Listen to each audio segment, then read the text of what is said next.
Navigating the world of disability support can seriously feel like you're trying to solve a giant puzzle, but you don't have the picture on the box to guide you. It's tough. So what if you had a clear map? Well, in this explainer, we're going to build that map together. We'll break down Tennessee's key support programs into a simple, step-by-step guide for your family. Here's our journey. We're going to start with the absolute must-haves, the medical and financial bedrock. Then, we'll look at community and work options, cover the everyday logistics like housing and transport, touch on some really crucial support for caregivers, and then we'll wrap it all up with a clear action plan to get you moving. You know, if you've ever felt completely buried in forms, acronyms, and different agencies, trust me, you are not alone. Not even close. This whole system is incredibly complex.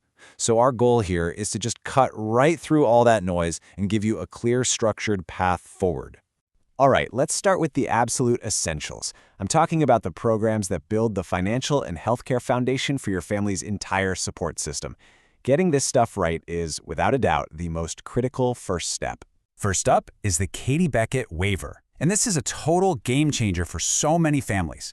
It's for those of you who find yourselves in that really tough spot, where you earn too much to qualify for TennCare, but nowhere near enough to cover the huge costs of your child's complex medical needs. This program was designed specifically to fill that gap. So this waiver is actually split into two parts, and it all depends on your child's level of need. Part A is for kids who need what's called an institutional level of care. It provides full Medicaid benefits and up to $15,000 for things like nursing and therapies. Then there's Part B. This is for children who are at risk of needing that higher level of care. It offers up to $10,000 in assistance for things like copays, premiums, and respite. The key is really figuring out which part is the right fit for your family. Let's just pause on this number for a second. $15,000. That's the max amount Part A can provide every single year for services that let you care for your child at home. We're talking about in-home nursing, critical therapies, stuff like that. This number really shows the state's commitment to helping families stay together. Okay, next up is SSI. Now, unlike the state-run Katie Beckett waiver we just talked about, this is a federal program.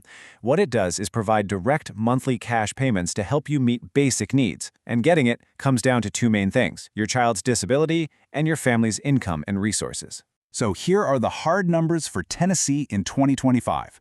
To qualify, if you're in a one-parent household, your monthly income needs to be under about $3,057. For a two-parent household, it's got to be under about $3,800. These are the exact thresholds the Social Security Administration is going to be looking at. I want you to think of Children's Special Services, or CSS, as a really important safety net. It's not your main insurance. Instead, it's designed to step in and pay for the medical treatments, therapies, or equipment that your primary insurance won't cover. It's specifically for children with physical disabilities. So, who can get this CSS safety net? Well, the key number here is income. Your family's income has to be at or below 225% of the federal poverty level. This just makes sure the program is getting to the families who need that extra layer of financial help the most. All right, so with that financial and medical foundation in place, let's look at how we can build on it for long-term quality of life.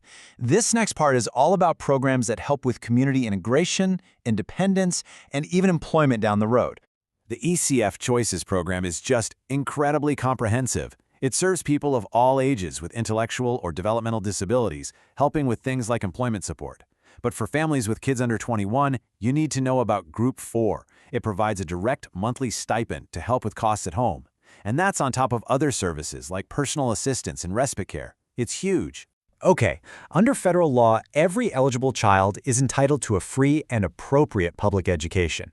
This is delivered through something called an IEP, or Individualized Education Program. Think of it as the official roadmap for their schooling.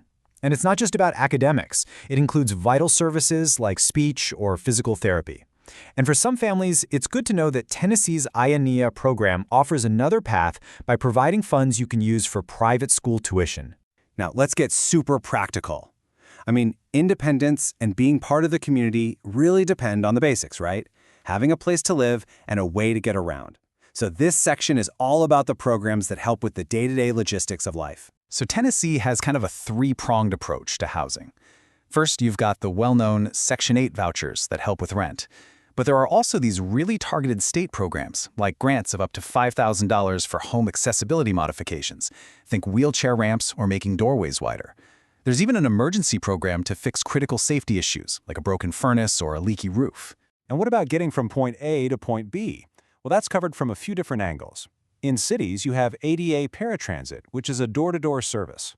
For anyone who has TennCare, transportation to medical appointments is a covered benefit. And this is important. For those of you who live outside the big cities, rural public transportation is available all across the state. Okay, this next part is for you, the caregivers. Your well-being isn't some luxury. It is an absolutely essential part of the support system. Burnout is so real, and these programs are here to give you the breaks and the support you need to keep going. So, how do you actually get a break? Well, the state offers a direct respite voucher of up to $600 a year that you can use to hire someone you trust. The Bigger Family Support Program can also help cover respite care. And your local area agency on aging and disability? They are a fantastic resource hub for finding referrals and support groups. Wow, we have covered a ton of ground. So the big question is, what do you do with all this information now? This last section is your action plan, a simple step-by-step guide to turn all this knowledge into actual progress for your family. Okay, here it is, your 5-step plan. Step 1, assess your needs. Sit down and figure out which of these programs really fit your child and family. Step 2, call Universal Access. The number's right there. That's your starting point for guidance. Step 3, apply for TennCare if you aren't already enrolled. Step 4, document everything. I can't stress this enough. Keep super organized records of all your medical and financial papers. And finally, Step 5, connect with parent orgs. You are not on this journey alone. And that really brings us to the most important takeaway of all. This is a marathon, not a sprint. It's going to take patience and it's going to take persistence. But the help is there, from state agencies to other parents who have walked this exact same path. So don't hesitate to ask for it. The only question left is, what's the one small step you can take today to get started?